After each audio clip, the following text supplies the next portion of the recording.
Eles falavam de alguém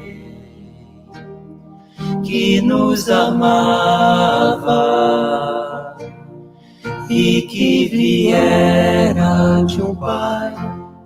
Mas quem é ele? Quem é este? Por quem aqueles homens se tombam alegremente aos leões? Sei que ele andou,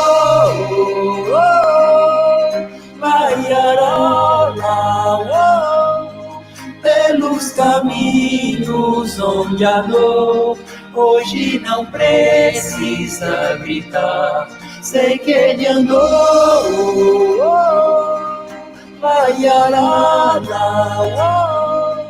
pelos caminhos onde a dor hoje não precisa gritar.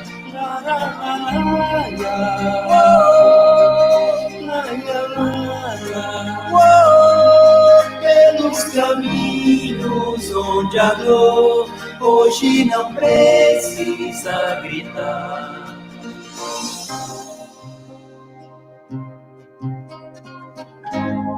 Ave Cristo. Os que vão viver para sempre te glorificam e saúdam.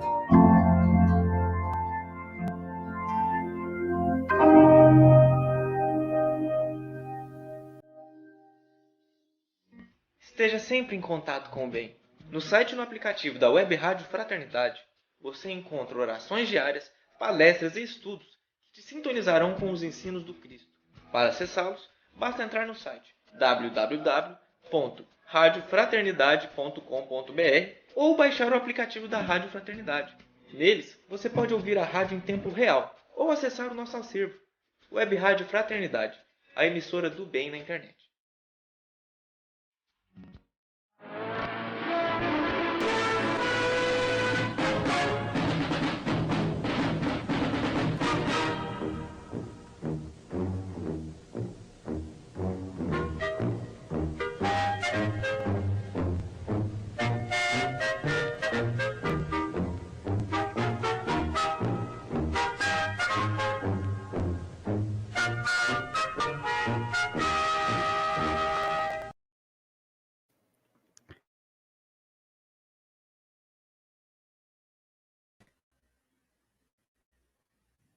Você está sem áudio. Agora sim, né? Boa noite a todos os nossos ouvintes. É tanto botão aqui. Vamos lá, hoje, segunda-feira, dia 27 de julho de 2020, vamos para mais um Pinga Fogo com ele, Jorge Elahá. Boa noite. Boa noite, Rubens. Boa noite, Divina. Boa noite a todos os nossos amigos que estão ligados conosco através da Web Rádio Fraternidade, a emissora do bem da internet, construindo um mundo melhor, na nossa live dessa noite. É isso mesmo, amigo Jorge Elahá. Vamos começar com uma prece. Então, eu queria convidar você que está nos acompanhando agora ao vivo aqui na emissora do bem, pelas redes sociais, pela rádio, para que pudesse levar o seu pensamento até o alto, sentindo a presença dos nossos amigos espirituais que vêm ao nosso encontro nesses dias desafiadores para todos nós. Que o nosso querido amigo Jorge Elahá possa ser um instrumento da espiritualidade, trazendo aos nossos corações o esclarecimento à luz da doutrina espírita. Em teu nome nós iniciamos o nosso trabalho na noite de hoje. Bom, vamos lá, Jorge Elahá hoje vai abrir o nosso estudo, esse momento de perguntas e respostas, com uma reflexão muito bacana. Ele me soprou aqui mais cedo, qual seria o tema? Fala aí, Jorge, gratidão, né? Gratidão. Boa noite para todos. A gratidão é uma coisa muito importante dentro da vida humana. porque é um indicativo de maturidade em termos emocionais. Geralmente, as pessoas que recebem alguma coisa e que não conseguem perceber o que recebem, elas estão presas dentro do seu próprio egoísmo, estão presas dentro da sua própria história e não conseguem perceber o que os outros fazem por ela. Então, a gratidão, na verdade, é um grande indicativo da maturidade espiritual que as pessoas possuem. Se nós pudéssemos, de alguma maneira, saber como que nós estamos em termos espirituais, a melhor medida que a gente poderia ter seria a partir da percepção do quanto nós somos gratos em relação àquilo que nos acontece.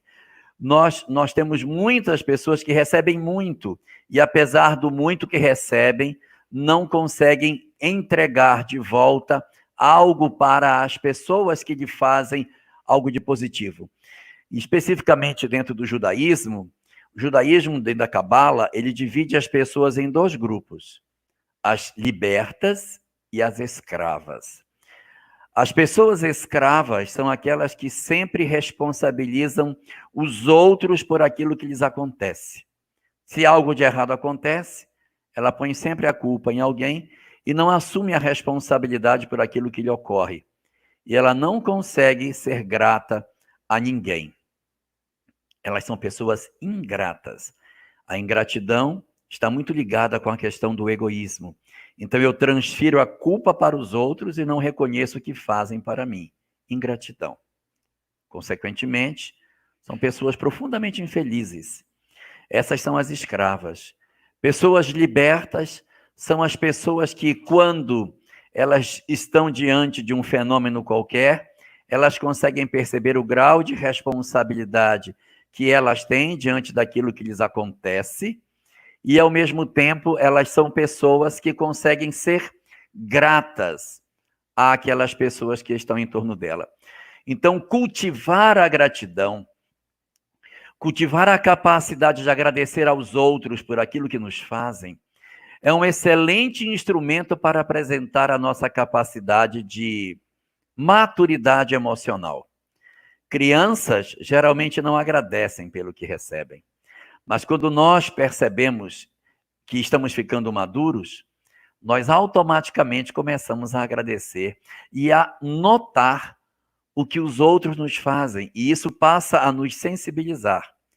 Que seja esse um grande instrumento para que a gente verifique o quanto nós temos de gratidão para oferecer às pessoas. Eu, particularmente, tenho 4 pessoas que eu tenho muita gratidão por elas. Uma delas é minha mãe, que foi quem me aproximou do judaísmo por questões óbvias, e com quem eu aprendi a ler, aprendi a estudar, e o gosto pelos livros, o gosto pelo estudo. Ela era professora.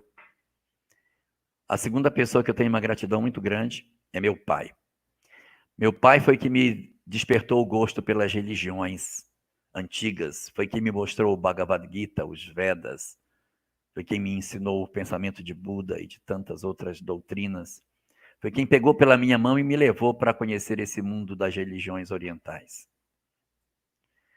A terceira pessoa que eu tenho uma gratidão enorme está fazendo aniversário hoje. Alberto Almeida. Foi o meu grande coordenador de juventude quando eu comecei no Espiritismo aos 17 anos. E a quarta pessoa por quem eu tenho uma gratidão enorme é minha esposa. Minha companheira há 38 anos, a quem eu devo tudo que eu pude me transformar durante a vida, colocando em prática, de certa forma, tudo aquilo que minha mãe, que meu pai e que o Alberto me deu a chance de conhecer. Então, a minha gratidão eterna a essas 4 pessoas que são fundamentais na minha vida. Que bacana, que bacana. Realmente a gratidão é a gratidão, né, Jorge? Vamos lá, vamos para a primeira pergunta? Vamos? Então vamos lá, essa pergunta é daquelas, eu vou colocar na tela para a gente ver. Vamos lá. Essa pergunta chegou para a gente semana passada É um material que foi divulgado por esse site, Mundo Negro, em que eles trazem uma matéria perguntando se Kardec era racista. E aí o cineasta Karim Akadiri diz que Kardec seria etnocentrista como Darwin, mais do que isso, né? Então eu queria que você comentasse essa matéria, né, que pode ser a dúvida dessa pessoa que nos escreveu, mas também de outras pessoas acerca desse assunto. Meu amigo Jorge Elahá, é com você. Eu até gostei de ver que o texto está separando Kardec da doutrina espírita, porque você atribuir determinadas características a Kardec não são características da doutrina espírita, porque Kardec é um homem, Kardec é uma pessoa, ele pode ter a sua visão particular sobre as questões da vida. O importante é que o espiritismo, que é uma doutrina, foi codificada por Kardec, mas não é dele, a doutrina não é dele. Então, vamos falar primeiro da questão do espiritismo em si. O espiritismo não é uma doutrina que faz nenhum tipo de alusão de preferências de raça, nem etnocentrista, muito menos racista.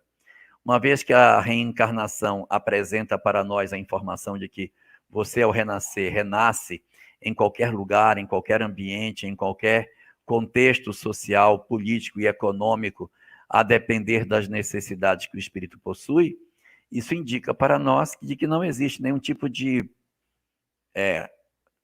cor de pele que determine a evolução de espírito.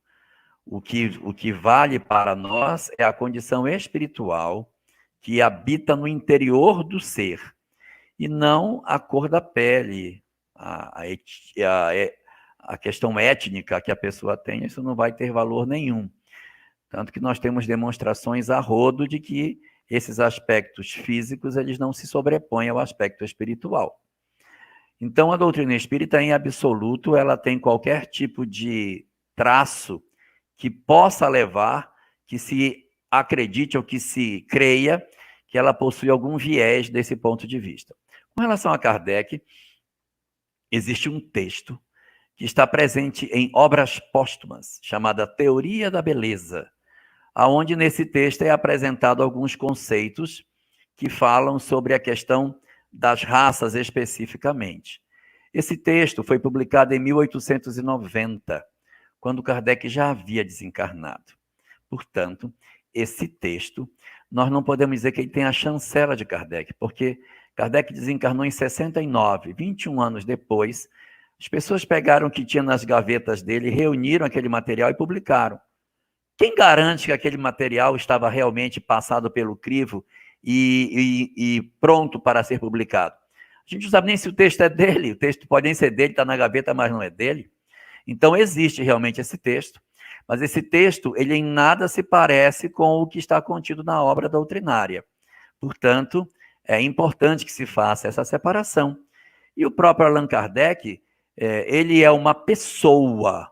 A doutrina é outra coisa diferente. Eu não posso dizer que tudo aquilo que Kardec fez estava absolutamente correto, porque ele é uma pessoa. Ele não é a doutrina, ele não é o revelador, ele é o codificador. Ele era um homem de muito caráter, de muitas coisas valorosas, mas a doutrina espírita não é adoradora de homens. Kardec tem o seu mérito por ter codificado a doutrina de uma maneira extraordinária, mas, para nós, o foco não é Kardec, o foco é a doutrina espírita.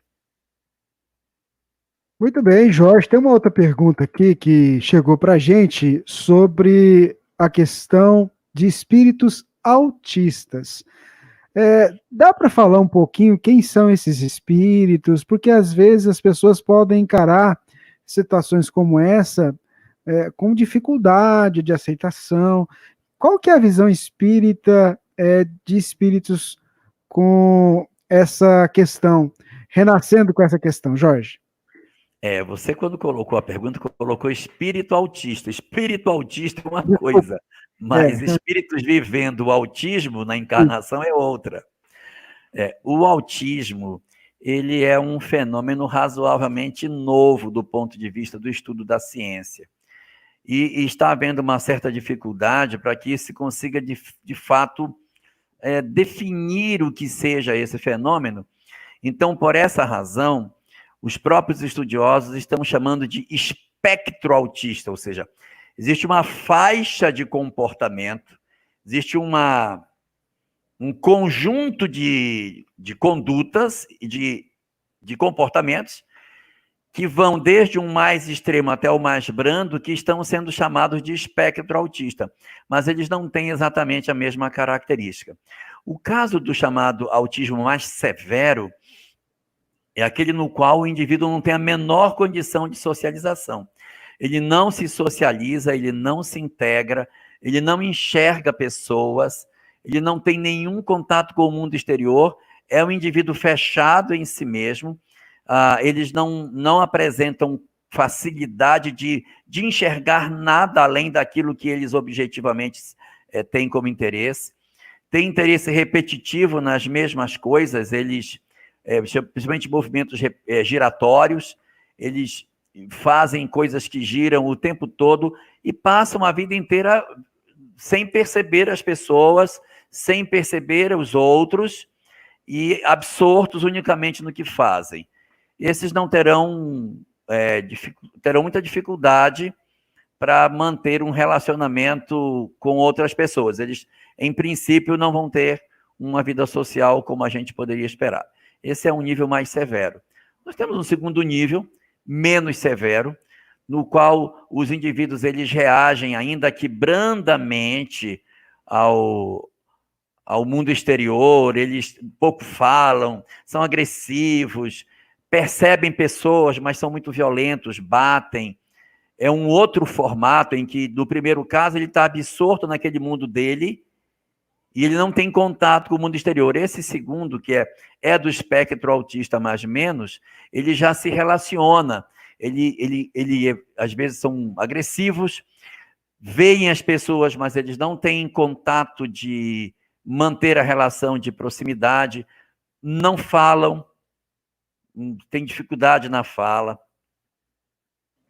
Tem um terceiro grau, que é um grau que vai para a escola, consegue entender algumas coisas, tem uma razoável vida social, costumam ter atraso na fala muito grande, entendem muitas coisas, mas gostam de se expressar apontando, se relacionam com a família, mas a forma de se relacionar é muito rudimentar, a vida social não tem muita expressão, mas eles conseguem, eles levam uma vida no estilo deles, no jeito deles, respeitando as características dele, tem que ser sempre aquela rotina, não pode tirar da rotina, tem que ter sempre uma pessoa vigiando, levando, não, por aqui não, vem aqui fulano, bora comer. Então eles respondem a determinados comandos, mas com certa dificuldade.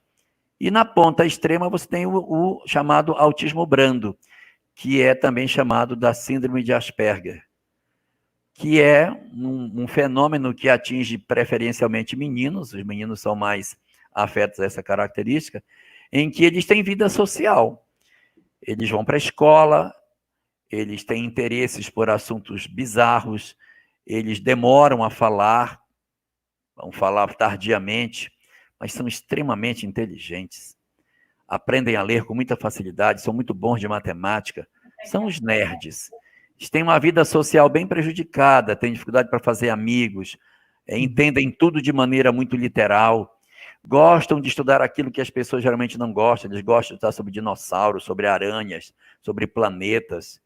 Eles não têm os interesses das crianças que é aquilo que as crianças comumente se interessam.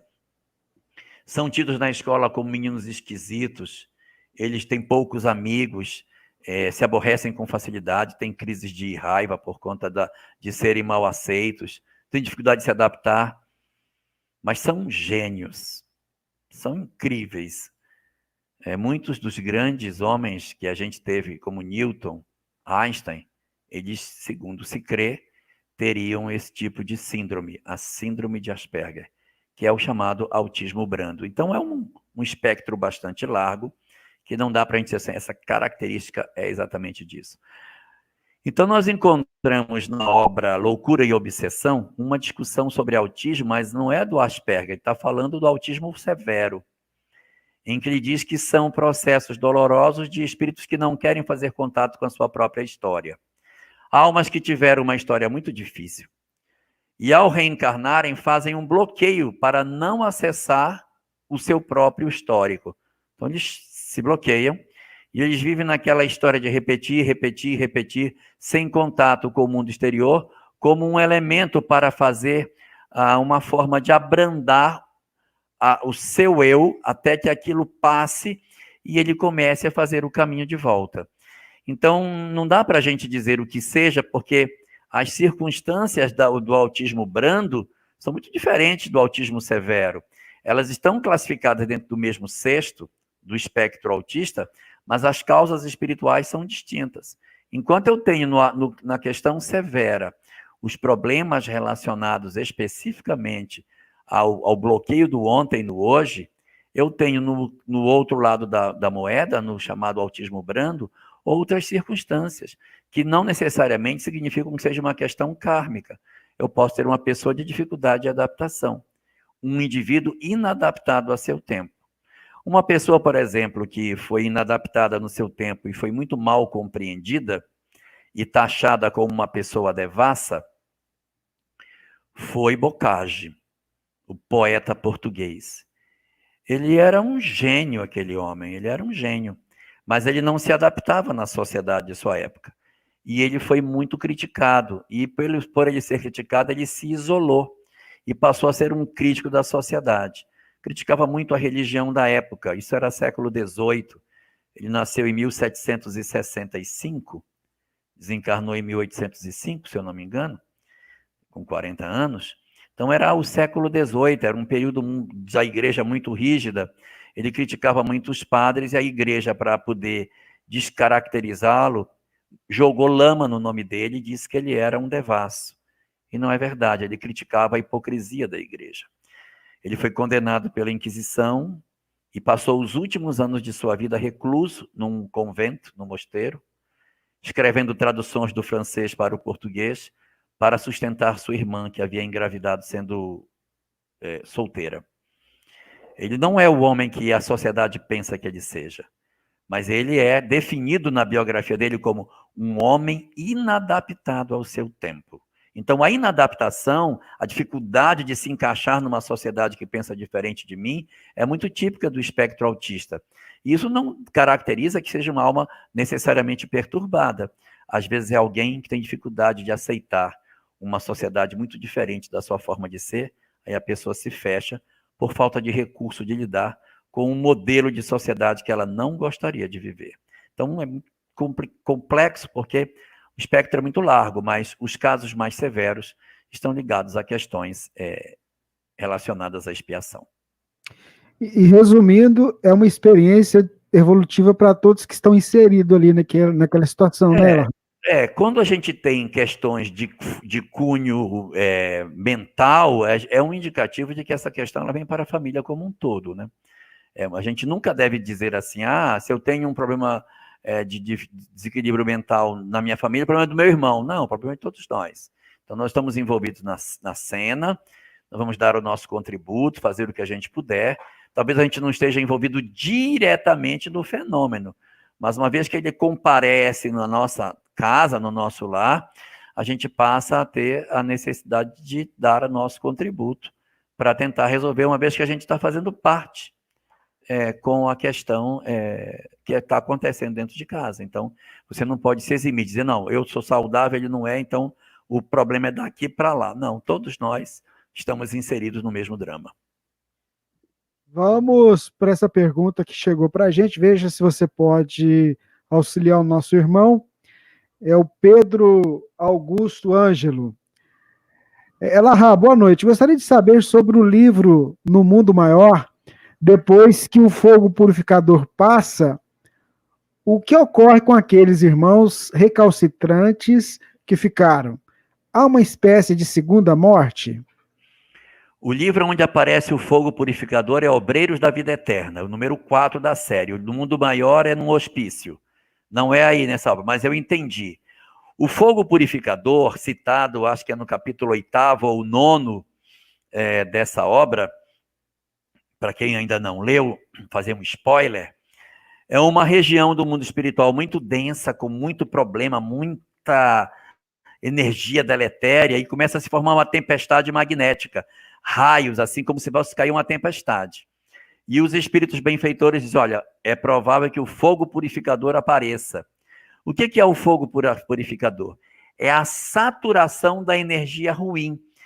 O mal por si só se destrói. Então eles vão fazendo tanto pensamento negativo, tanto pensamento ruim, que vai criando uma espécie de uma nuvem de energia muito densa, e aí ela começa a ficar tão carregada que, num certo momento, aquelas descargas energéticas que acontecem no plano espiritual são de tal forma que, quando elas caem, elas incendeiam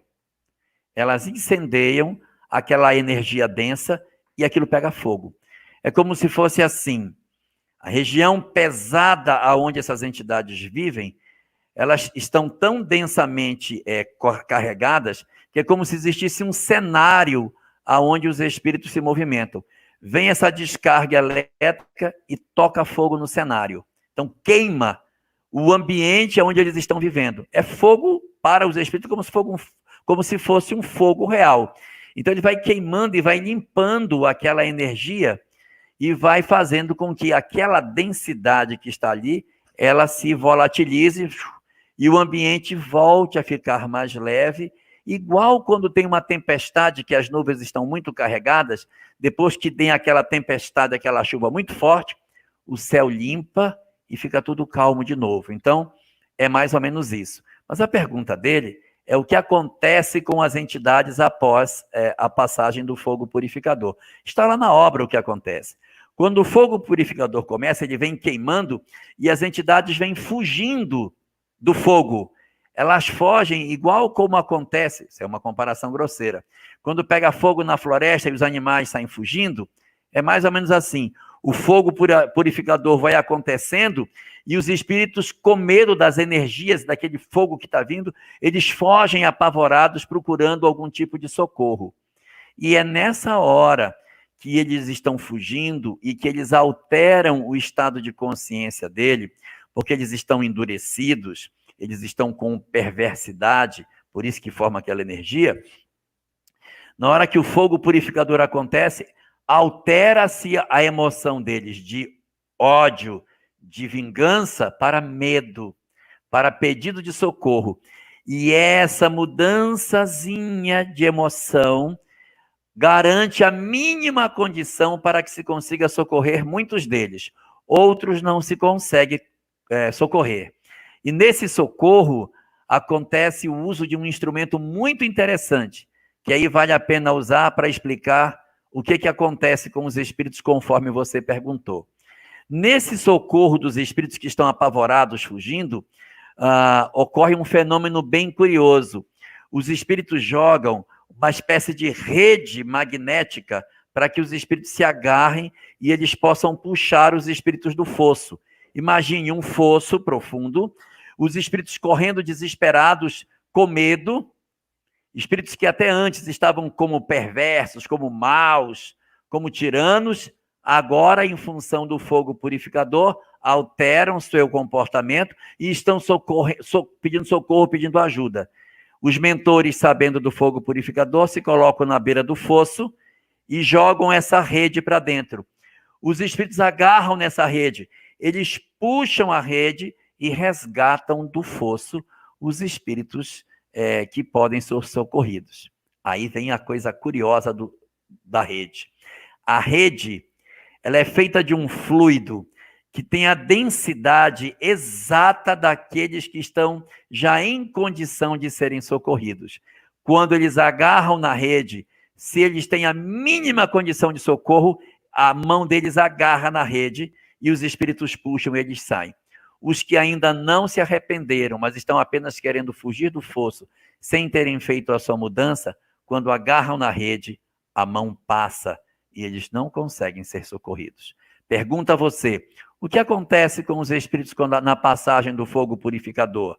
Eles mudam o seu estado de espírito, procuram por socorro, e os espíritos benfeitores que já estão ali antes do fogo passar, porque sabem do fenômeno de medo e de pedido de socorro que vai acontecer, e já estão apostos, fazem o socorro daqueles que minimamente podem ser socorridos, e os que não podem permanecem na região que agora ficou mais limpa com o fogo purificador, permanecendo naquele estado de loucura, de perturbação, até que eles consigam mudar. Se eles não mudarem, a densidade vai aumentar, aumentar, aumentar, aumentar, até que uma nova leva de fogo purificador se apresente e eles tenham uma nova oportunidade de serem socorridos. Muito bem, Jorge Elahá. Você quer tomar uma água aí? Porque eu vou tomar também, que é a minha, tá? Viu? Vou fazer a propaganda aqui do Francisquinho, nosso mascote, e eu sei da Federação Espírita de Rondônia. Brincadeira à parte, nós estamos no nosso Pinga Fogo, edição número 16. O pessoal perguntou aqui se você sabe a idade do Alberto Almeida, que você é muito amigo dele. Sim, sei, ele tem 7 anos mais do que eu. Então... Eu tinha 17 e ele era meu coordenador com 24. Nessa época ele era 7 anos mais velho. Hoje, 40 anos depois, ele deve estar uns 10 anos mais novo que eu. Então, ninguém acredita que ele foi meu coordenador. Quando eu falo isso, não é possível. Digo, ele deve ter alguma coisa, ele deve ser ele deve ser Highlander, alguma coisa que ele não envelhece. Mas eu sei a idade dele, é 7 anos mais do que a minha. Então vamos lá, ó. Vamos para essa pergunta que chegou aqui, ó, o meu amigo Jorge Elahá. Vamos lá. A Yara. Jorge, fale sobre o homossexualismo e a rejeição pelas famílias. Converso com uma jovem através de um app, um aplicativo de cartas online, nesta situação. Tento ser útil às pessoas. A Yara lá de Florianópolis perguntando. A questão das famílias e a homossexualidade é uma questão muito, muito frequente hoje na nossa sociedade, porque existe muita dificuldade para muitas famílias da aceitação de alguém dentro de casa que tenha a característica da homoafetividade. Só que é o seguinte, a gente precisa entender que essa circunstância da homoafetividade, ela não depende especificamente de um gosto, de uma decisão do indivíduo de assim proceder.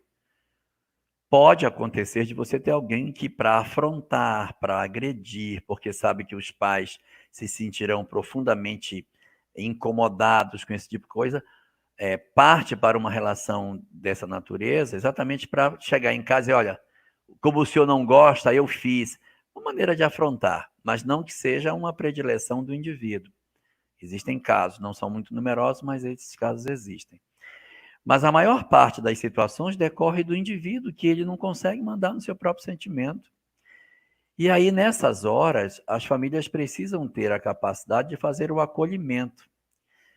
Porque se você rejeita, você pode projetar a pessoa num segundo drama, que é além de você ter que enfrentar uma sociedade que tem dificuldade de lidar com isso, você ainda empurra a pessoa para fora de casa com relação ao lar. E aí você pode projetar o indivíduo num processo de marginalidade, porque se ele não consegue ter uma vida homoafetiva, de maneira que ele consiga manter a sua conduta em todos os demais segmentos da sociedade dentro daquilo que se era esperado, você empurra esse seu familiar para uma vida marginal. Você expulsa ele de casa, você rejeita essa pessoa, então ele passa a procurar quem o aceite.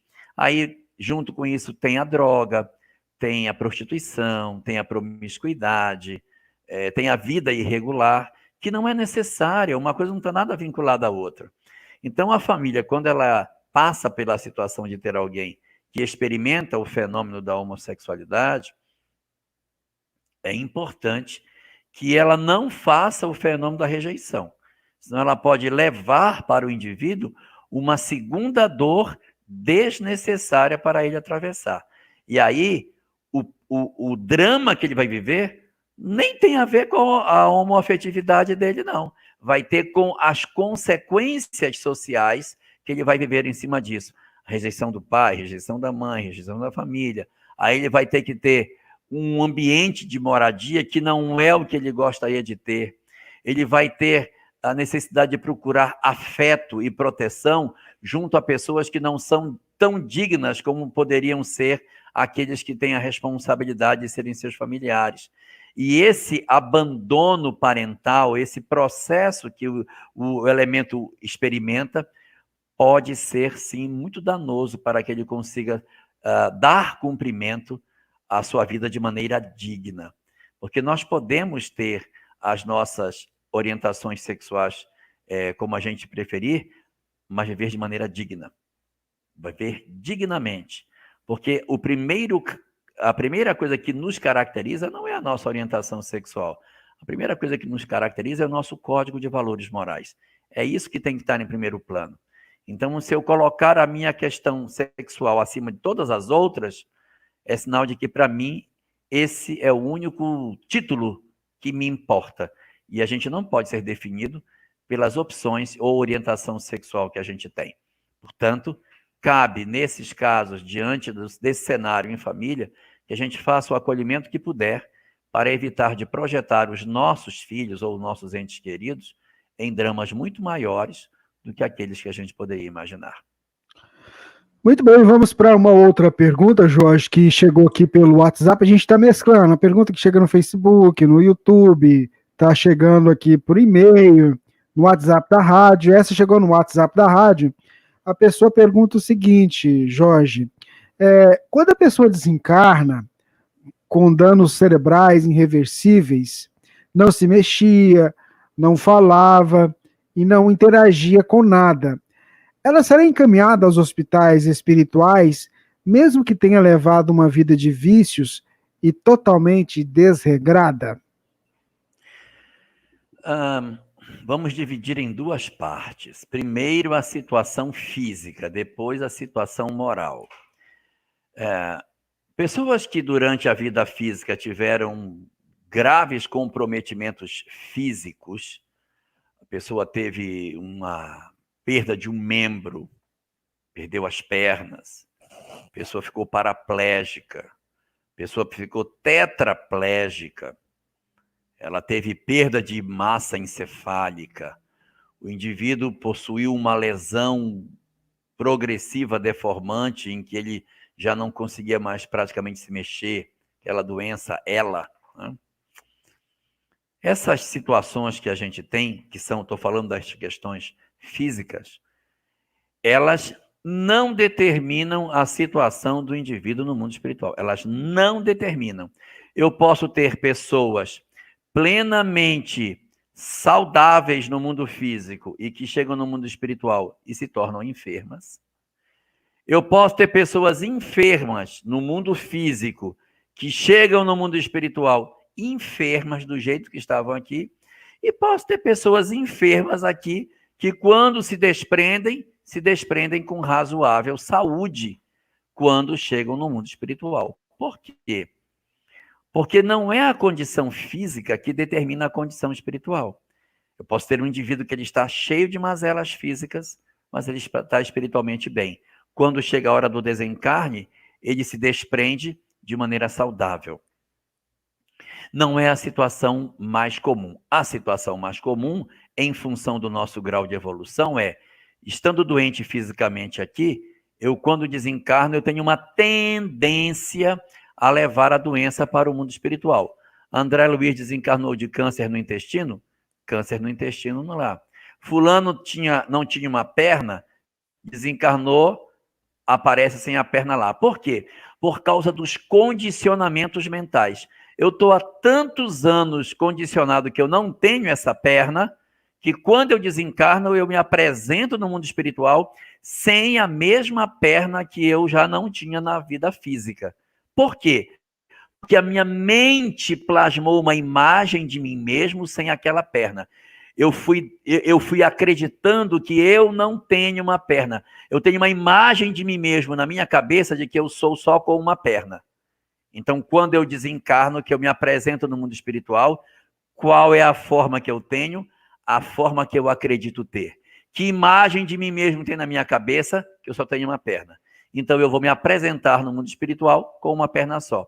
Só que a depender do grau de evolução, eu mais rapidamente reconstituo e volto à normalidade. E pode acontecer do indivíduo desencarnar sem ter uma perna e já na desencarnação já está normal. Por quê? Porque ele não se permitiu absorver todas as enfermidades que ele tinha.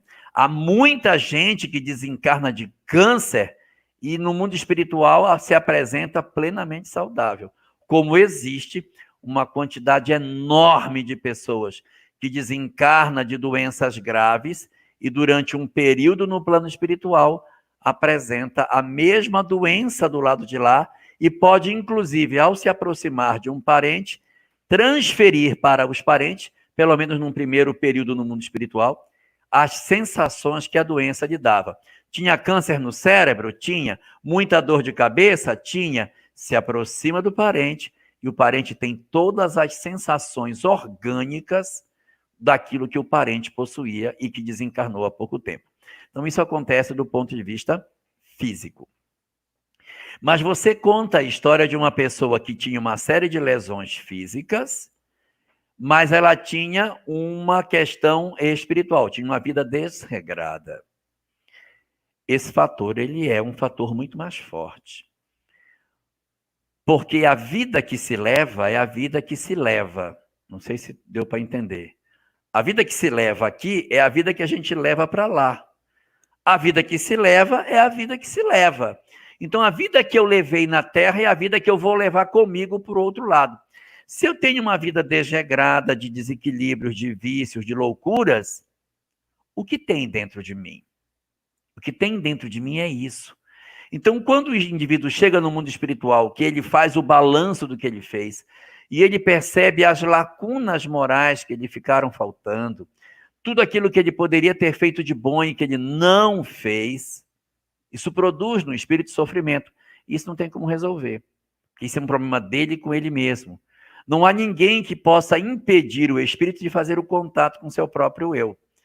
Então, nesse caso específico, em que você tem alguém que teve uma vida muito desregrada, independente dele ter tido uma doença deformante ou não, ele já não ficará bem no mundo espiritual. Isso é o esperado, que o indivíduo no plano espiritual não fique bem. Há exceções, porém. Existem pessoas tão difíceis, tão amargas e tão endurecidas, que elas desencarnam cheias de perturbação e elas não ficam mal do outro lado. Sabe por quê? Porque elas têm o coração de pedra. Elas desencarnam só a si mesmas e tal, e continua não fazendo contato com a sua própria consciência. Se todo mundo que desencarnasse fizesse imediato contato com a sua consciência, não existiria obsessor, porque eu desencarnava e dizia, estou errado, mudei. Isso não acontece. Então, muitos espíritos desencarnam e estão tão convictos das suas certezas que eles continuam no seu propósito maléfico, mesmo após a morte. E eles não conseguem sentir que eles estão mal. Eles continuam no desejo do ódio, da vingança, do desequilíbrio, do vício, e eles permanecem nessa conduta mesmo após a morte, que a morte não muda as pessoas. E aí eu vou encontrar pessoas do lado de lá que, pelo menos por um tempo, ainda continuarão com o coração endurecido, sem fazer contato com a sua consciência. Mas eles estão só adiando, porque mais cedo ou mais tarde, eles terão que fazer contato com seu próprio eu profundo, vão cair em crise, aí é que vai começar o processo de refazimento. Quem passa para o outro lado, mantendo a resistência do seu endurecimento, só está retardando o seu momento de recomeço em termos espirituais. Respondendo à sua pergunta, portanto, uma pessoa que passou pela vida, estava com uma série de problemas físicos, de doenças, vai ficar assim no mundo espiritual? Depende do grau de evolução. Se for complicadinho, a tendência é que fique assim do lado de lá. Lembrando que essa pessoa que estava muito doente também tinha vários desequilíbrios. Vai ter problema do lado de lá. O mais esperado é que esse indivíduo desencarnando sinta as consequências das suas condutas. Exceção para os endurecidos que ainda permanecerão por um tempo puxando a mola um pouco mais, retardando a evolução, insistindo na conduta equivocada, mas que mais cedo ou mais tarde não resistirão ao amor da lei de Deus e se renderão à necessidade do progresso. Bom, vamos lá, Jorge. Tem uma pergunta com a mesma temática. Essa daqui, a Maria André pergunta: Jorge, como explicar as crianças com síndrome de Down serem extremamente afetuosas, amigas de verdade, amorosas? E aí tem uma outra pergunta também, de outra Maria. Jorge, uma pessoa com síndrome de Down pode ter sido um ex-suicida? Lá de Natal, perguntando. São duas perguntas diferentes, né? Com você. A síndrome de Down, ela é provocada pela trissomia do cromossomo 21. Cada um de nós tem 2 cromossomos 1, 2 cromossomos 2, 2 cromossomos 3, 2, 15, 2, 17, 2, 20, 2, 21, 2, 22. Nós temos um par de cada um. Por uma circunstância biológica, o indivíduo que tem síndrome de Down, ele tem 3 cromossomos do número 21. É isso que promove a síndrome de Down.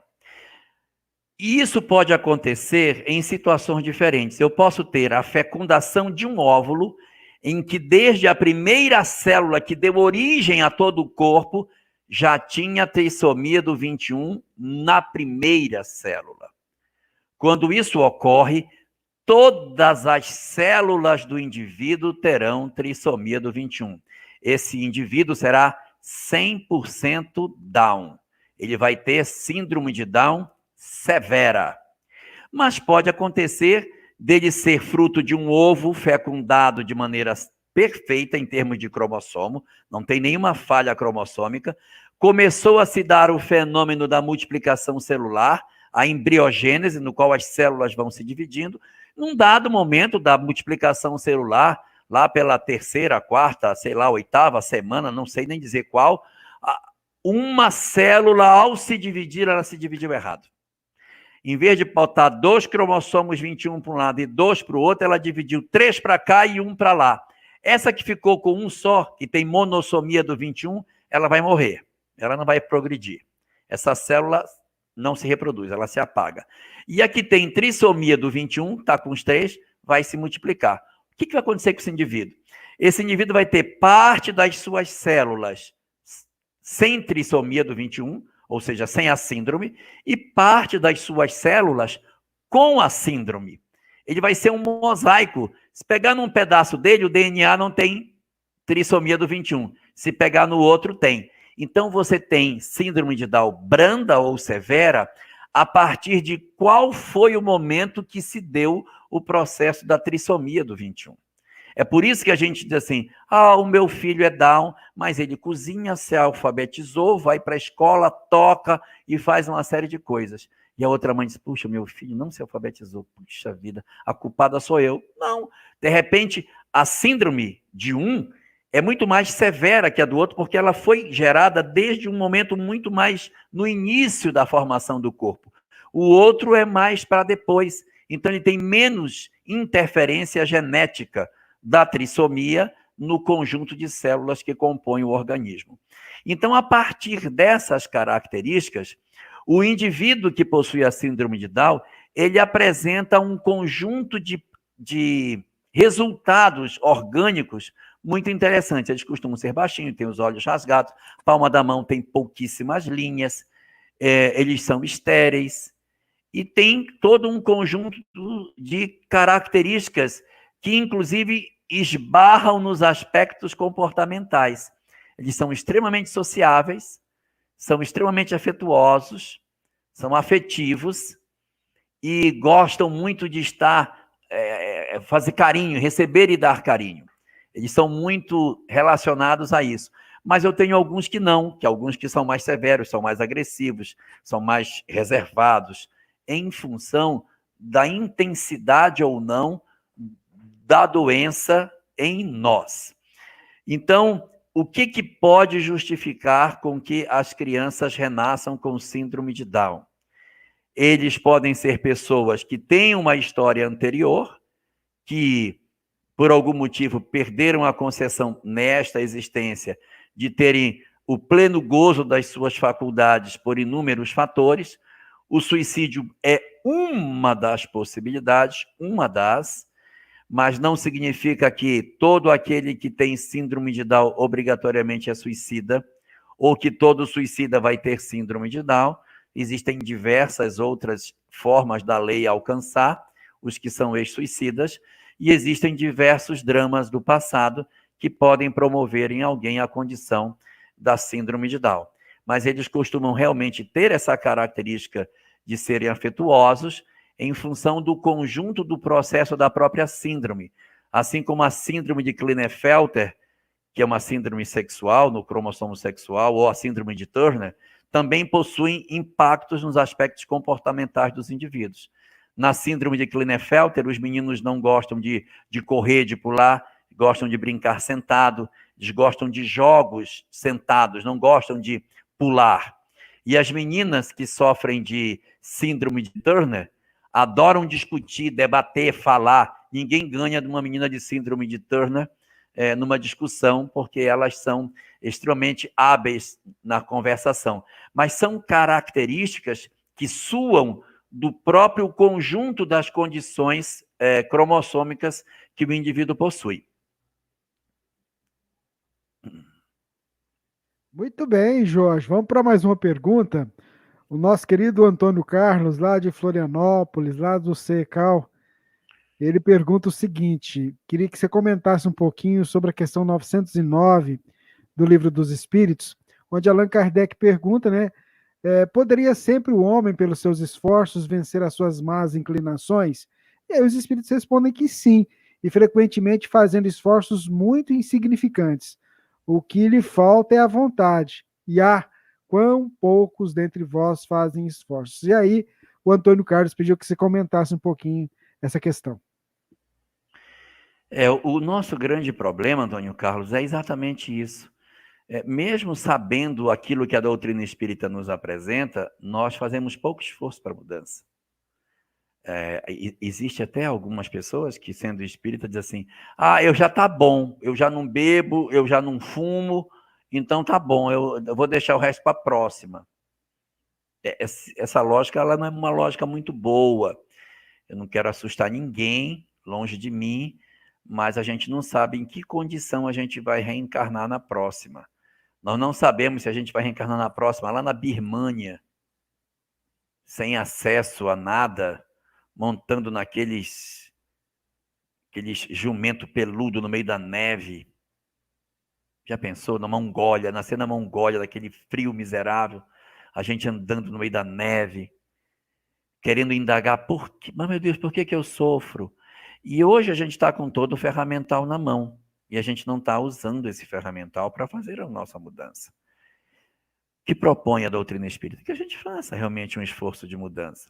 Esse esforço de mudança, ele não é uma coisa assim, do tipo, vou mudar, tem que mudar.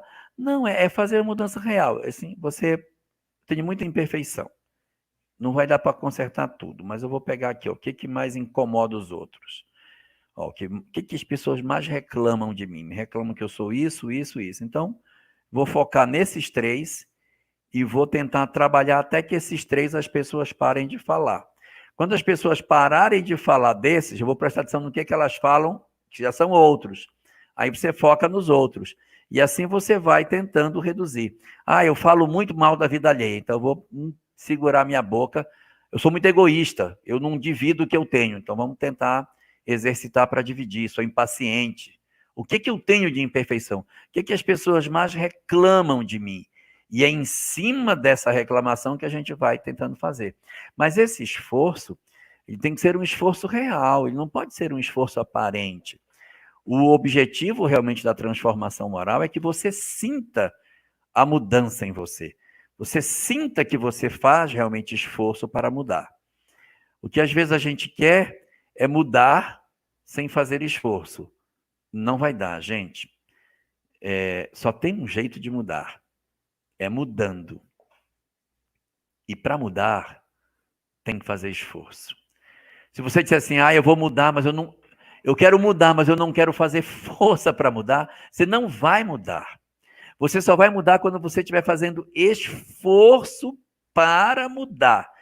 E o que vai ser mudar? Deixar de fazer o que eu estou acostumado a fazer, para fazer o que eu ainda não sou acostumado a fazer, mas que eu sei que é melhor para mim.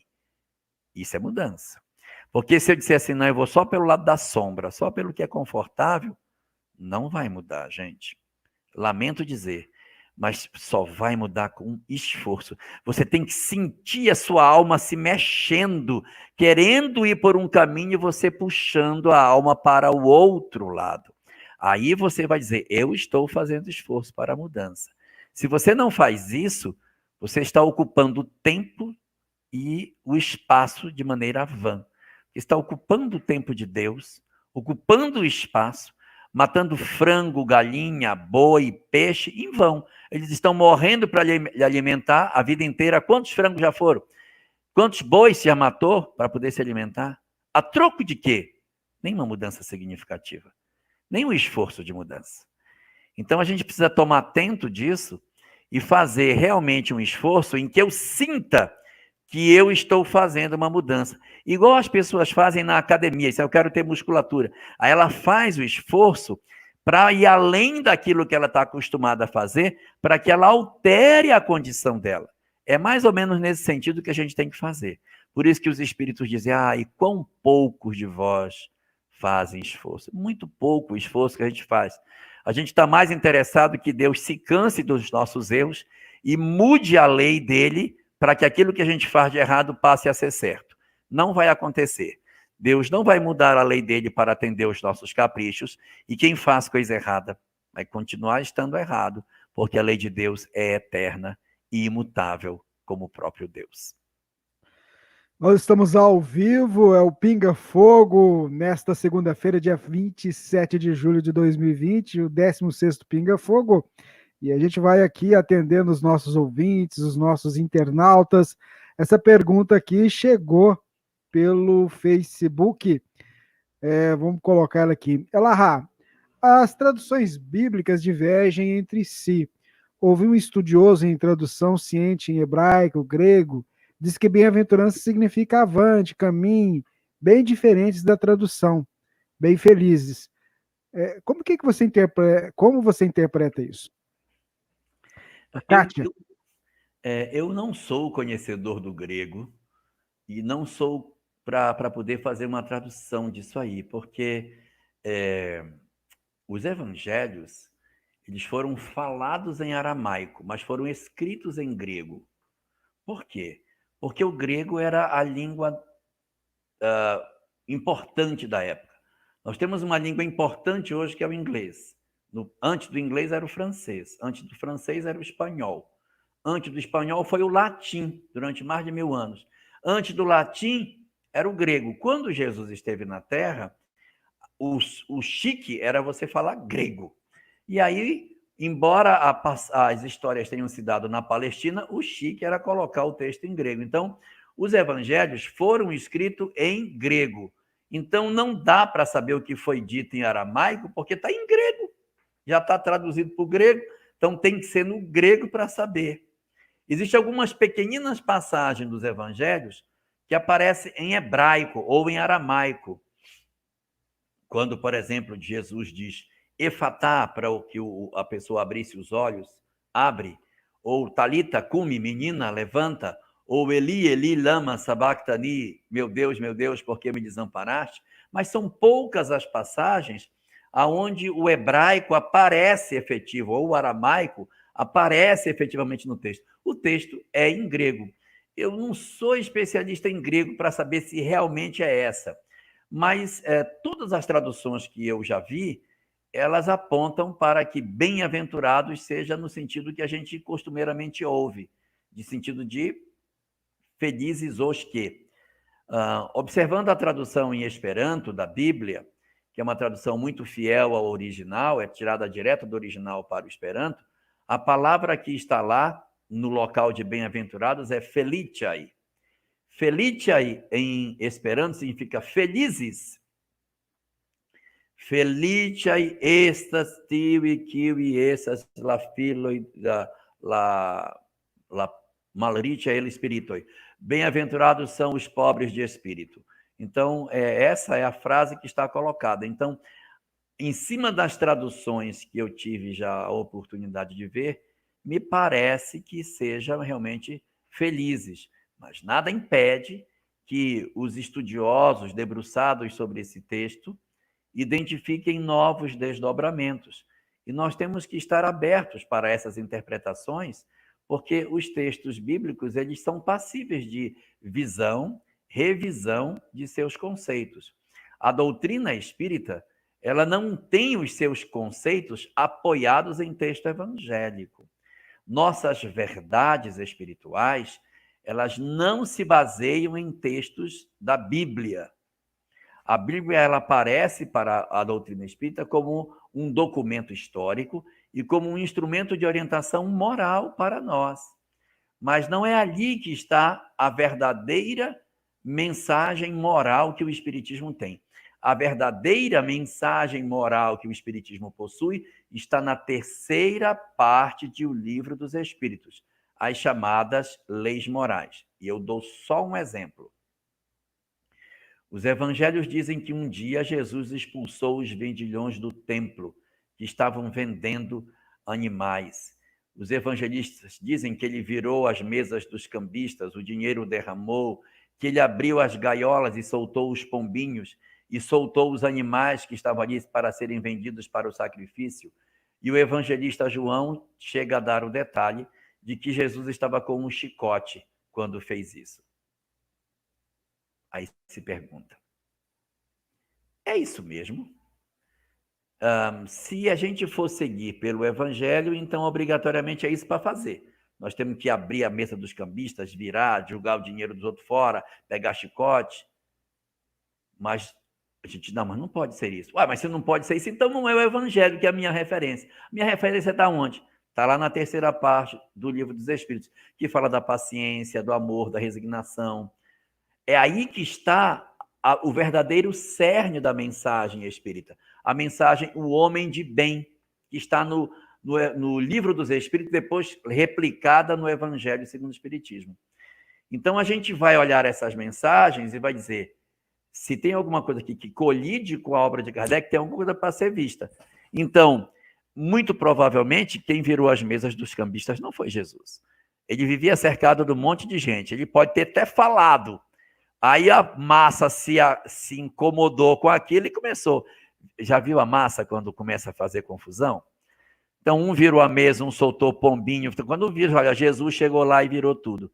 Certamente não foi ele, porque não coaduna com a personalidade dele. Então, a gente precisa ter olhos de ouvir, olhos de ver e ouvidos de ouvir para poder fazer um melhor aproveitamento dessa mensagem espiritual.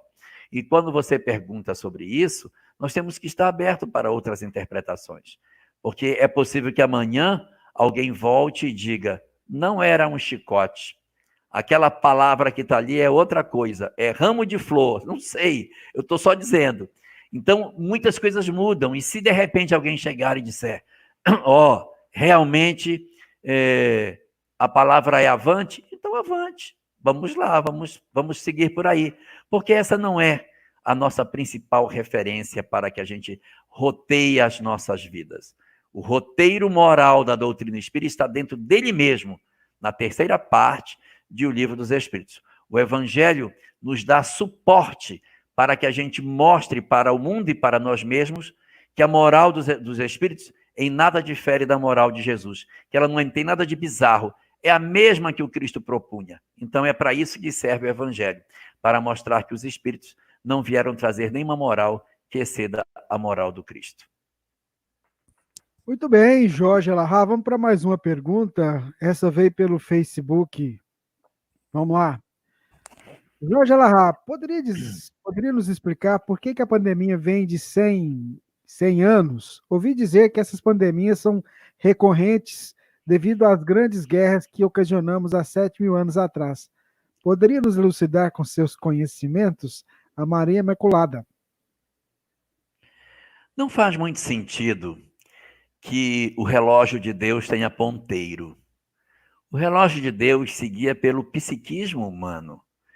É verdade que nós tivemos realmente uma pandemia em 1918 a 1920, exatamente num período praticamente de um século em relação ao nosso. Mas isso não pode ser garantia para dizer que em todo século a gente vem repetindo isso. Eu outro dia até recebi no WhatsApp um negócio que falava isso, mas há uma certa forçação ali, o pessoal andou limando umas datas para poder encaixar, para poder dizer que a proposta serve para o mundo real. Então estão, de certa maneira, ajustando o mundo real para caber na ideia. E quando tem que ser o contrário, né? A ideia que tem que representar o mundo real. Não é muito lógico que a gente tenha isso a ver com 100 anos. Os 100 anos não significaria muita coisa. Os astecas, os maias, eles possuíam um calendário bem mais interessante. Acho que todo mundo já ouviu falar do calendário maia. E o que ele tinha de especial? É que nós ocidentais, nós conhecemos o dia, que fica de noite, fica de dia, faz 24 horas, a gente conhece bem. Nós conhecemos o mês, que é o período em que a Lua passa pelas suas 4 fases, portanto, o mês representa essa passagem pelas 4 fases da Lua, seria o mês lunar. E conhecemos o ano, que é a percepção do período que a Terra faz uma volta em torno do Sol e que as estrelas voltam para a mesma posição. Então, a gente consegue enxergar dia, mês e ano. Mas a nossa sociedade ocidental não percebe além disso. A gente só vai até aí. Os astecas conseguiram, os maias conseguiram, não me pergunte como, perceber ondas de maiores durações. Então, eles tinham o Bactum, que era 20 anos, e tinha um outro que era 20 ciclos de 20 anos, que era de 400 anos. E um outro que era maior do que esse, que representava metade do tempo em que o signo do zodíaco gira no espaço, que é 2000 e tantos anos. Então, essas leituras que os maias fazem é fruto de observação. Se olha, o inverno voltou a ser tão rigoroso como foi há 20 anos atrás. Então, tem um ciclo de 20. E ele percebe que o inverno rigoroso volta de maneira mais intensa a cada 20 ciclos de 20 anos, a cada ciclo de 400 anos. Então, o calendário maia, ele lê o futuro olhando o passado. É como se fosse assim, eu sei que daqui a pouco vai ficar dia de novo. Como é que eu sei? Porque todo dia que fica escuro, fica de dia de novo. Então, em cima do que aconteceu, eu projeto o futuro. O calendário maia projetava o futuro olhando o passado. Então, é possível você ter uma leitura desse tipo pela observação. Mas, quando você faz essa história de 100 anos, não tem nenhum fenômeno climático ou qualquer outro fenômeno que se possa dizer que justifique que a gente diga, não, realmente as pandemias ocorrem a cada 100 anos. A gente precisaria de um tempo de observação maior para dizer se isso é verdade ou não. Mas, em princípio, pela ótica que a doutrina espírita tem, o tempo de Deus não é cronológico, o tempo de Deus é psicológico. Nós tivemos uma pandemia agora, nada impede que daqui a 18 anos, 5 anos, 38 anos, 17 anos, a gente venha a ter outra semelhante. Não há nada que regule isso. Nós estamos muito focados na pandemia de 18, mas nós tivemos uma série de pandemias esse período agora que a gente passou. Gripe aviária, gripe suína, HN1, HN5, teve um monte de outras nesse período, não tão alardeadas, não tão comentadas e mediatizadas como essa pandemia do Covid-19, mas nós tivemos algumas também que foram muito fortes e que geraram uma quantidade muito grande de óbitos, né? Além de outras doenças que não necessariamente pulmonares, que nós também tivemos na nossa humanidade nesse período curto, como, por exemplo, o ebola, que também é uma doença extremamente assim, grave, com um grau de letalidade muito maior do que a Covid-19 e que fez muitas vítimas na África, onde ela apareceu, lá próximo do rio Ebola. Por isso o nome da doença é Ebola, por causa do rio Ebola, que foi onde ela apareceu. Acho que foi no Gabão, ou no Congo que ela surgiu e por isso tem essas características. Então, em síntese, essas coisas muito certinhas, muito quadradinhas, de 100 em 100 anos, ela esbarra muito mais nos aspectos místicos do que propriamente na visão espírita. Vamos aguardar, olhar com mais carinho. Se realmente isso se der, aí a gente vai olhar com outra visão isso. Mas, em princípio, a gente não deve se impressionar muito e cuidar, porque o relógio de Deus não está preocupado com um século para fazer esses fenômenos acontecerem.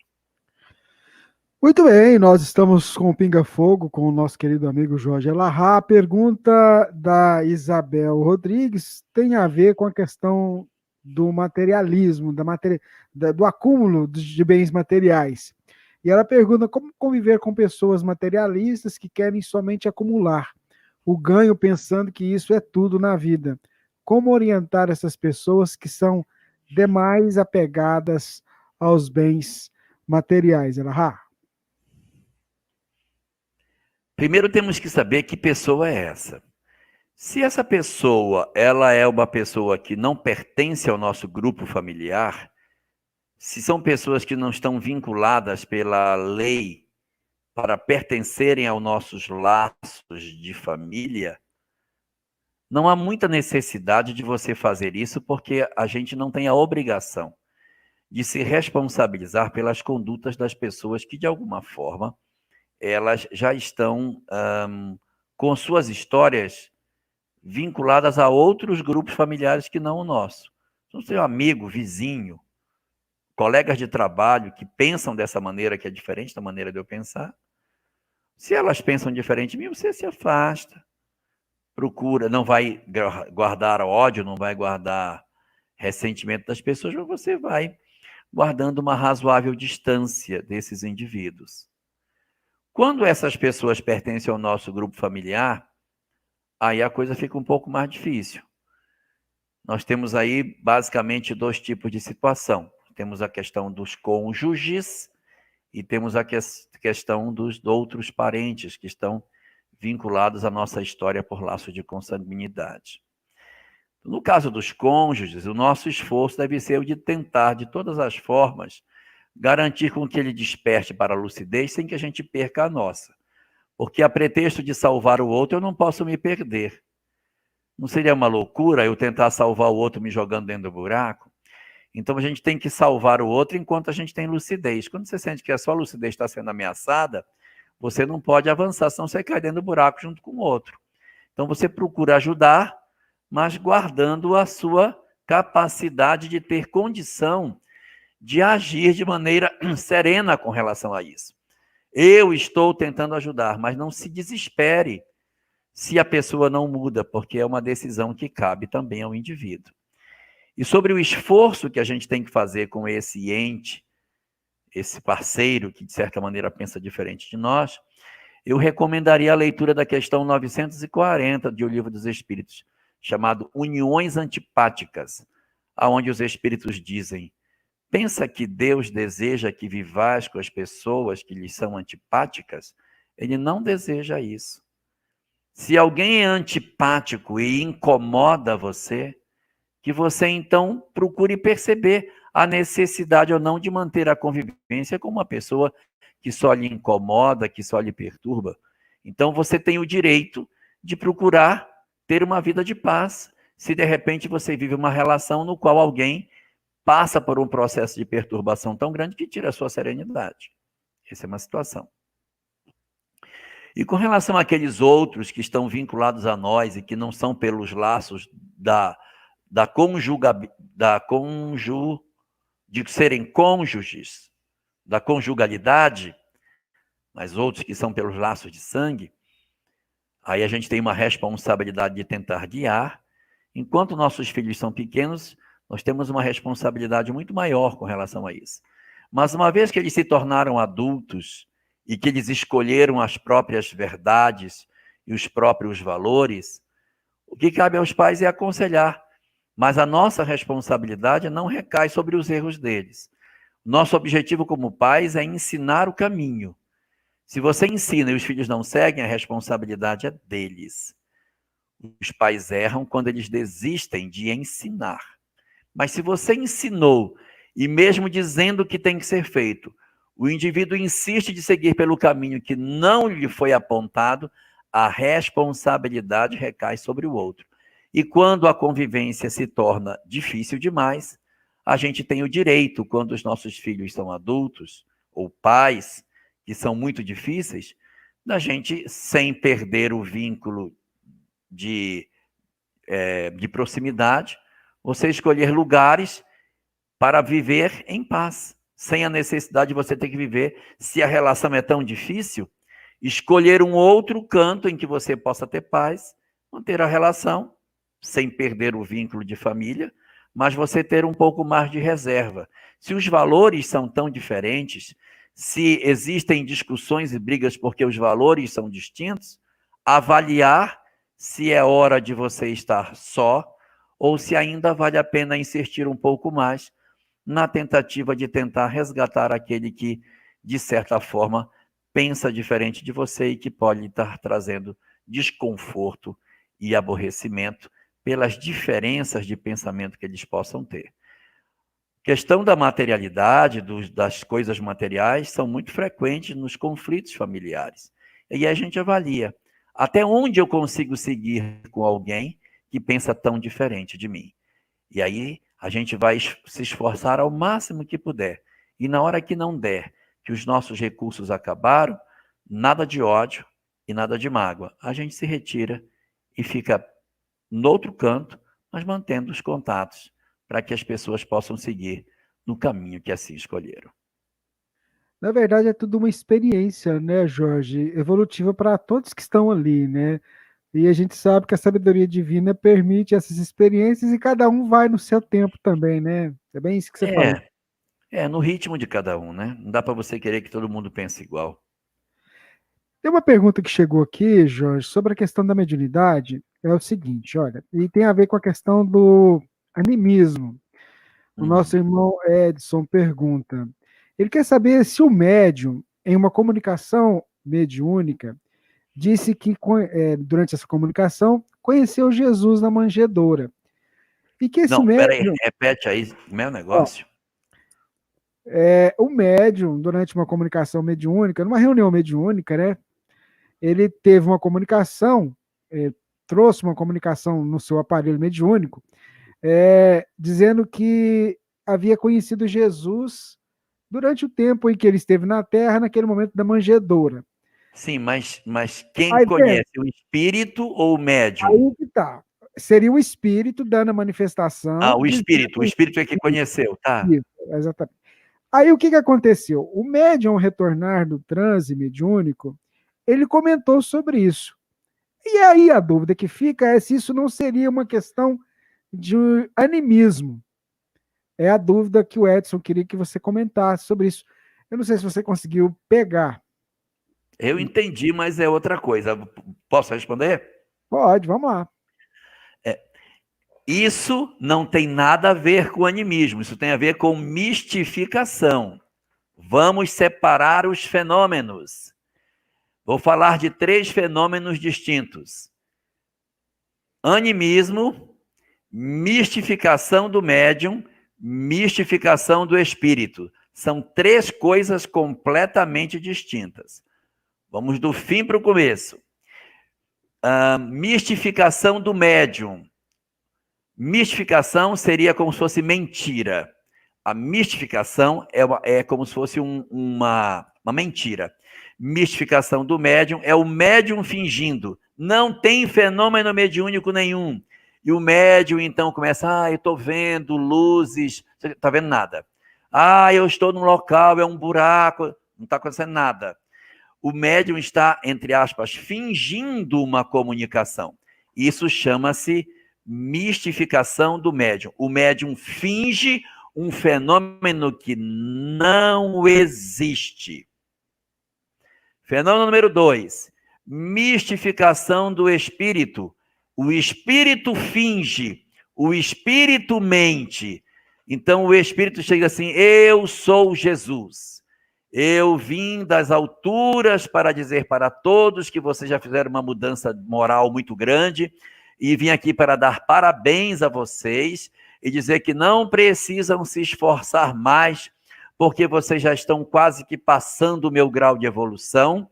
Eu estou sentindo em vocês já a evolução que está próxima da minha, e quero dizer a vocês que assim que vocês desencarnarem, eu vou reencarnar e vocês vão ficar como governadores planetários em rodízio, até que eu volte para tomar de novo o meu lugar. Isso é mistificação de espírito. A comunicação ela é legítima. Está acontecendo uma comunicação. O médium está dando comunicação de um espírito, mas ele mente. Eu não sei se está claro. No primeiro caso, não tinha comunicação mediúnica. O espírito, o médium fingiu que aquilo estava acontecendo. Isso é mistificação do médium. Mistificação do espírito. O fenômeno é legítimo, é mediúnico, é correto. Ele está perfeitamente encaixado, só que o espírito mente. Ele diz que ele é Jesus, que ele é Napoleão Bonaparte, ele diz que ele é não sei quem, que ele é Emmanuel. Ele está mentindo para nós, mas se você for olhar mediunicamente, está correto. Só que o espírito é que está fingindo. Então eu falei que eu ia falar de 3 fenômenos: mistificação do médium, mistificação do espírito e o terceiro, animismo. Agora vamos falar de animismo. Animismo não é mentira. Animismo não é fingimento. Animismo não é mistificação. Animismo é fenômeno legítimo, é fenômeno real. É ato que acontece de maneira não mentirosa dentro das casas espíritas, até em diversas situações. O que é o animismo? O médium, em estado alterado de consciência, ele se afrouxa os laços do corpo e ele dá uma comunicação por ele mesmo, dele mesmo. O espírito, o médium, dá uma comunicação em estado alterado de consciência sobre si próprio. Não há mentira. Não é uma mistificação. Ninguém está fingindo, é real a comunicação. Só que quem está se comunicando não é outro espírito, é o próprio médium que está se comunicando por ele mesmo. Só que em estado alterado de consciência. Calma, eu explico. Imaginemos que eu tenho um médium que na última existência ele morreu afogado. E essa morte foi muito traumática, porque ele se afogava nas ondas, e isso deixou ele muito mexido. Criou uma imagem muito forte nesse espírito. Hoje ele está reencarnado como médium. O que ocorre quando se dá uma comunicação mediúnica?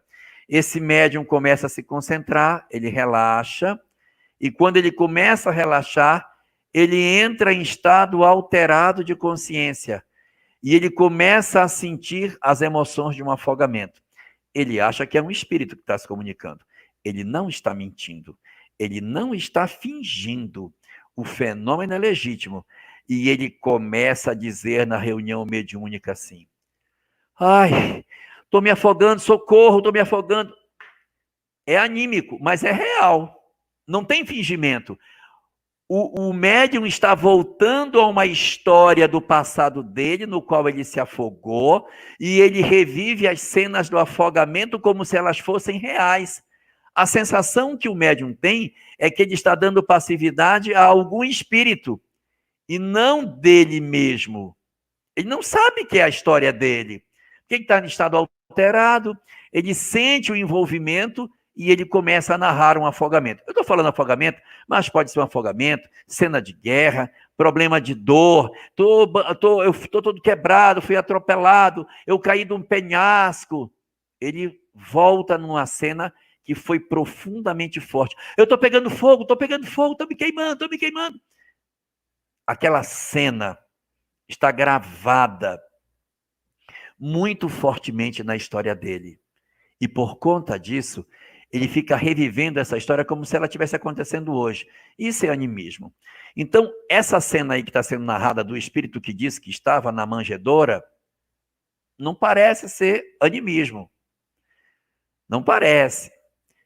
Parece ser mais outra coisa. Mas eu vou falar uma questão sobre isso, que deve estar preocupando as pessoas. Como saber se é animismo ou não? Kardec fez essa pergunta, e o pessoal disse, realmente é difícil. Estuda mais e tu saberás como. Então, eu vou dar uma dica de como é que a gente pode ter uma ideia de que é animismo. É porque a comunicação repete demais. Aquele médium, quando ele dá a comunicação, ele está sempre se afogando.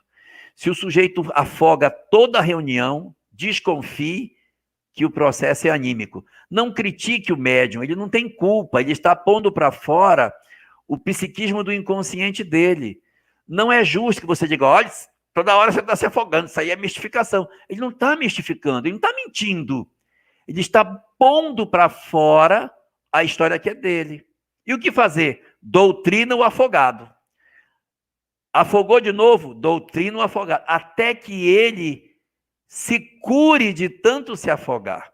Você vai atender o médium através de uma comunicação anímica diversas vezes, até que ele se sacie e ele comece, então, a se asserenar e poder fazer as comunicações mediúnicas.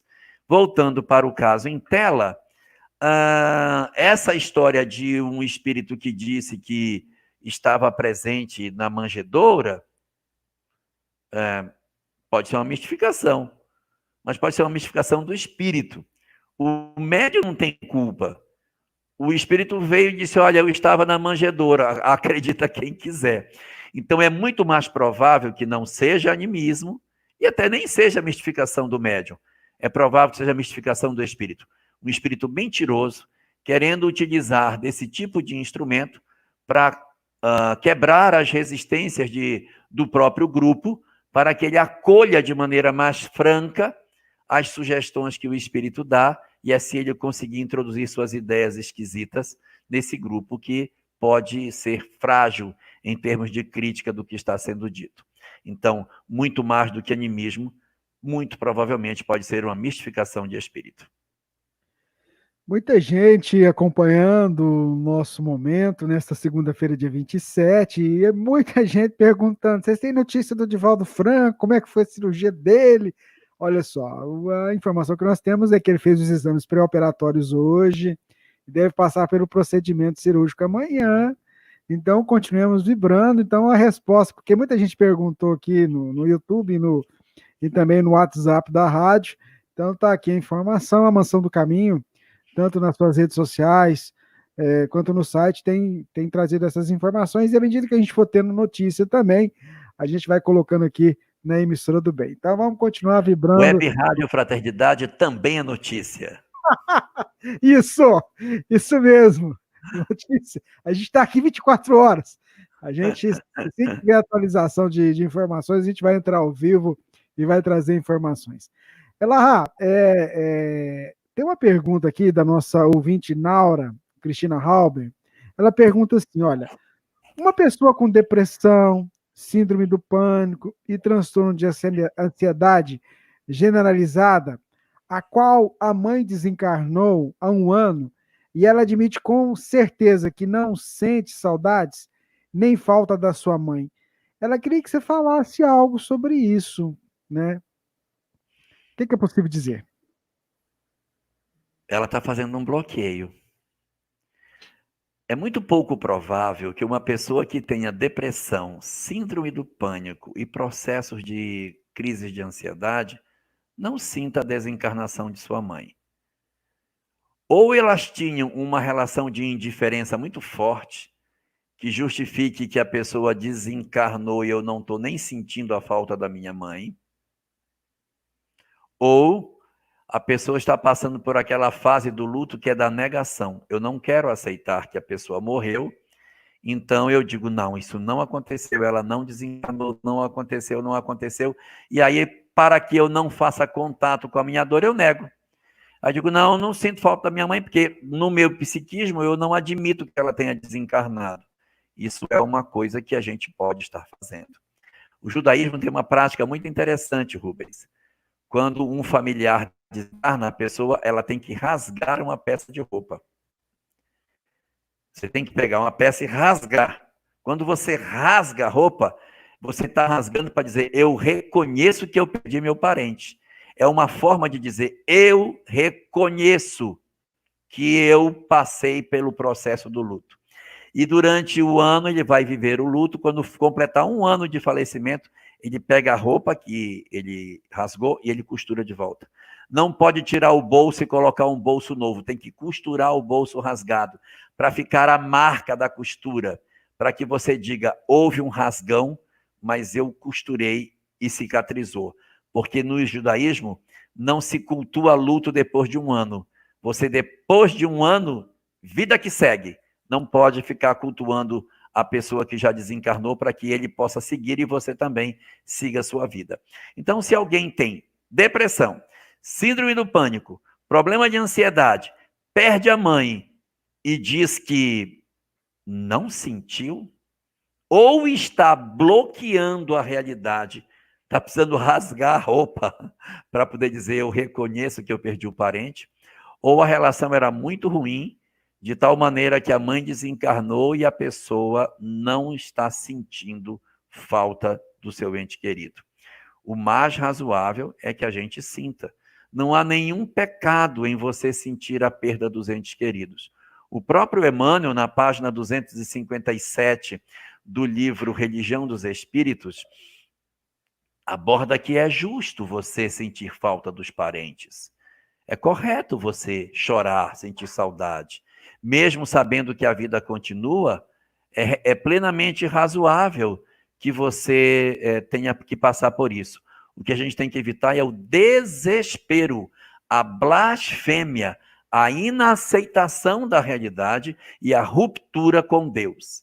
Porque isso, além de fazer mal a nós, perturba o parente desencarnado que sente as influências do nosso desequilíbrio do lado de cá. Os vínculos de amor vincula e vibra em cima dele a perturbação que a gente está passando. Portanto, é sempre bom que a gente tenha essa capacidade de manter a serenidade, mesmo na perda dos entes queridos. Quer chorar? Chora. Quer sentir saudade? Sente. Faça contato com a sua dor, sinta, para que você depois possa ressurgir. Mas não faça um bloqueio do tipo de dizer, não sinto nada, tá aí minha mãe desencarnou, ó, tô ótimo. Não. Sinta a dor, faça contato com ela, chore, tenha saudade. É saudável sentir saudade de quem desencarna. O que não dá é para você perder o equilíbrio quando isso acontece. Então, nessa circunstância aí que você falou, alguma coisa mais deve ter por trás dessa história que está justificando esse comportamento que não é o esperado. Muito bem, Jorge. A gente ficaria aqui 2, 3, 4 horas, mas semana que vem tem mais Pinga Fogo, né? Eu acabei de receber uma atualização aqui sobre a notícia do Divaldo. Ele, assim, notícia de última hora. Na verdade, os médicos estão decidindo se a cirurgia vai ser amanhã ou depois, porque ele chegou um pouco tarde no local onde vai acontecer a cirurgia, né? Então, assim, a gente vai atualizando. Então, vamos continuar vibrando, né? Plantão da Web Rádio Fraternidade.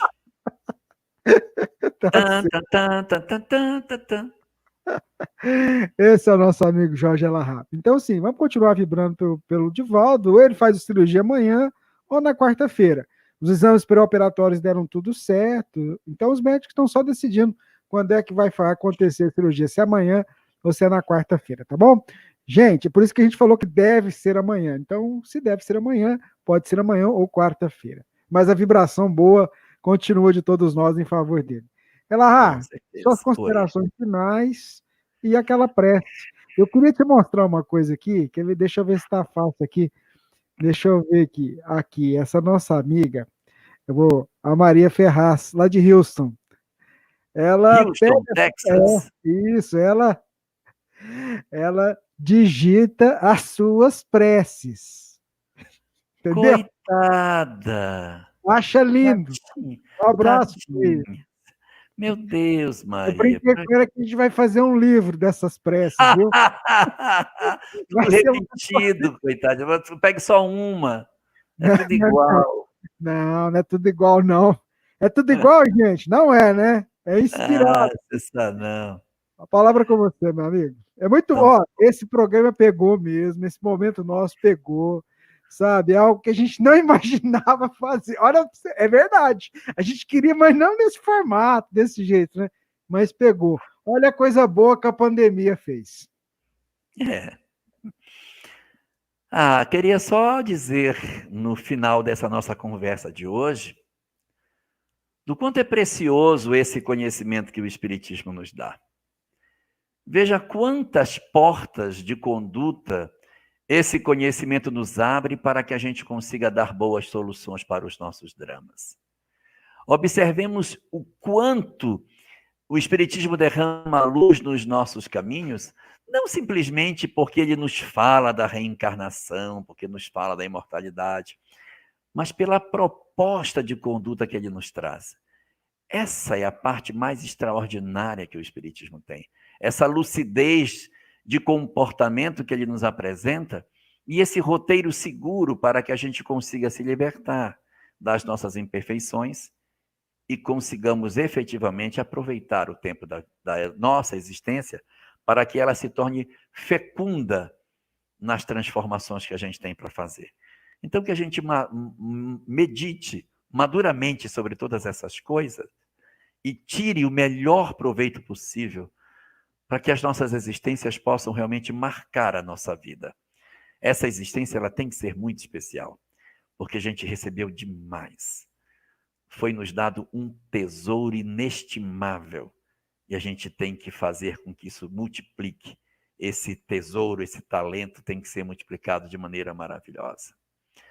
Nós vamos, portanto, em função desse tesouro, agradecer a Deus essa oportunidade divina que Ele nos concede de conhecermos a mensagem espírita. Vamos orar?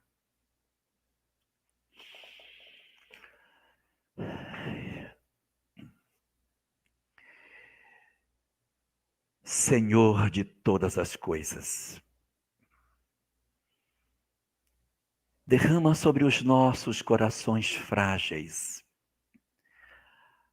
a paz e a serenidade que Tu reservas para os corações que Te servem. Sabemos, Senhor, da nossa indiferença diante da imensidão de misericórdia que Tu tens depositada em derredor dos nossos passos. Somos conscientes da multiplicidade de recursos que Tu tens movimentado em nosso favor, a fim de que aprendamos os caminhos da liberdade espiritual. Não tem nos faltado, Senhor, momentos nos quais possamos perceber o quanto Tu nos amas e as inúmeras demonstrações de cuidado que Tu tens dispensado a cada dia, a cada hora, nas nossas existências, para que despertemos no sentido de compreender os verdadeiros propósitos da vida. Nenhum desses instrumentos tem se ausentado dos nossos dias. Tu não tens te escondido em nenhuma das manhãs em que acordamos e não sentimos a tua ausência nas nossas noites sombrias, nos nossos momentos de solidão. Tu não tens te ausentado em nenhuma dessas horas. Mas mesmo assim, Senhor, apesar das inúmeras demonstrações que Tu tens nos dado, os nossos corações endurecidos têm se mostrado ingratos contigo. Nossas almas frias e indiferentes a tantos recursos que Tu mobilizas em nosso favor, não têm correspondido a tudo aquilo que Tu depositas nas nossas mãos. Temos sido almas frias e, de alguma forma, temos nos comportado como se Tu nada fizesses por nós. Nossos corações egoístas e orgulhosos tem percebido muito pouco o tanto que tu tens feito por cada um de nós. E é por conta dessa ingratidão quase que infinita que nós temos demonstrado com tudo que tu nos fazes, que hoje nós comparecemos diante de ti para poder resgatar o tempo que perdemos, para nos reabilitarmos diante da tua lei e diante de ti, para darmos o nosso pleito de gratidão por tudo que tu nos tens concedido. E te dizer do fundo das nossas almas, obrigado, Senhor da vida, pelas inúmeras oportunidades que tu tens concedido para que percebamos o quanto tu nos amas, o quanto tu nos cercas de cuidado. Comparecemos assim diante da tua presença, para reconhecer o quanto nós precisamos te agradecer por tudo que tu tens feito a cada dia em favor das nossas vidas.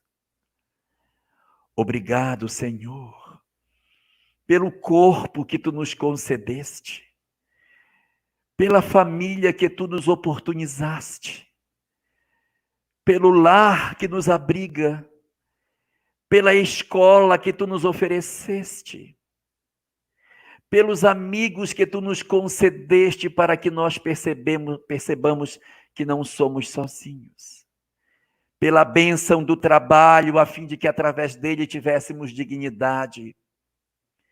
E queremos te agradecer também pelas nossas lágrimas, pelas nossas feridas, por todas as negativas que tu nos concedeste, como se fossem um beijo sagrado, a fim de que nós despertássemos da nossa indiferença, do nosso desamor e do nosso egoísmo, para que sentíssemos em plenitude a tua lei se mobilizando em nosso favor, quebrando as cascas duras que ainda trazemos em nossas almas e que nos impedem de perceber a doçura excelsa que tu apresentas para cada um de nós. É por isso, Senhor,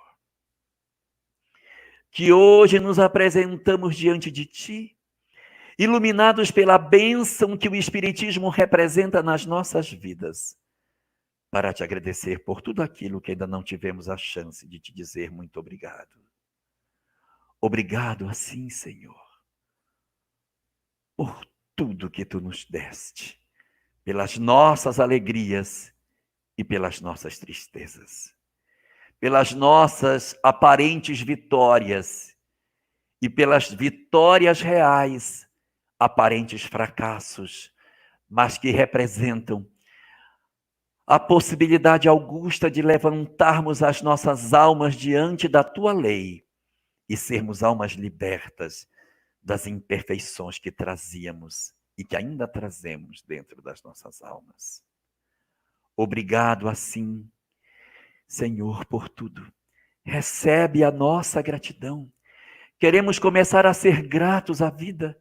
Queremos começar a agradecer a tudo que tu nos concede e deixarmos para trás o homem velho, indiferente, frio, orgulhoso e egoísta, que não reconhecia a imensidão de bênçãos que tu nos concedes. Por tudo que tu nos ofereces, recebe, Senhor, o nosso muito obrigado e faze com que o teu amor, derramado por sobre toda a humanidade, conceda a todos nós a chance de, sim, podermos sentir a tua presença em nós e fazermos das nossas vidas novos tempos, novas formas de nos comportarmos diante de ti. Fica assim com todos nós, teus filhos sobre a terra, e derrama as tuas bênçãos sobre a humanidade como um todo, garantindo a todos nós a paz e a serenidade que tanto precisamos para te dizer do fundo das nossas almas: muito obrigado, Senhor. Muito obrigado, meu Deus, por tudo que tu nos concedes. Muito obrigado. Muito bem. A nossa gratidão aos nossos queridos ouvintes. Eu queria aproveitar, o pessoal que está acompanhando a gente aí pelas redes sociais, no YouTube, no Facebook, o pessoal que esteve com a gente aqui pelo Instagram também, muito obrigado pela presença de vocês. E dizer também aí no YouTube, por exemplo, cada joinha que você dá, né, o YouTube acaba propagando ainda mais a transmissão, o vídeo. Então, curta, compartilhe, dê o joinha no Facebook, curta lá. É a divulgação espírita sendo repassada para frente aí. Então, vamos fazer a nossa parte. A gente quer ver essa mensagem consoladora chegando aos corações, a gente também tem que fazer a nossa parte, que é divulgar o bem. Não só esse nosso trabalho aqui da Web Rádio Fraternidade, mas N outros trabalhos que a gente tem aí dos nossos companheiros que estão à frente divulgando a doutrina espírita. Meu amigo, você está trabalhando muito. E hoje você teve 2 vezes aqui na Rádio Fraternidade, mais cedo falando sobre Esperanto, junto com os nossos amigos do IGES. Para que Jesus continue te dando força aí, viu? Tá bom? E a gente, se Deus quiser, tá. Eu quero marcar um seminário com você, viu? Depois a gente acha. Ué, você tá fazendo palestra para todo mundo. O pinga-fogo é uma coisa. Tá bom. Depois nós vamos achar nessa agenda sua aí. Vamos arrumar. Fica com Deus, viu? Tá bom. Gente, uma boa noite para todos. Que Deus nos abençoe. E fiquemos todos em paz. E até uma próxima, se Deus permitir. Um abraço. Esteja sempre em contato com o bem. No site e no aplicativo da Web Rádio Fraternidade, você encontra orações diárias, palestras e estudos que te sintonizarão com os ensinos do Cristo. Para acessá-los, basta entrar no site www.radiofraternidade.com.br ou baixar o aplicativo da Rádio Fraternidade. Neles, você pode ouvir a rádio em tempo real ou acessar o nosso acervo, Web Rádio Fraternidade, a emissora do bem na internet.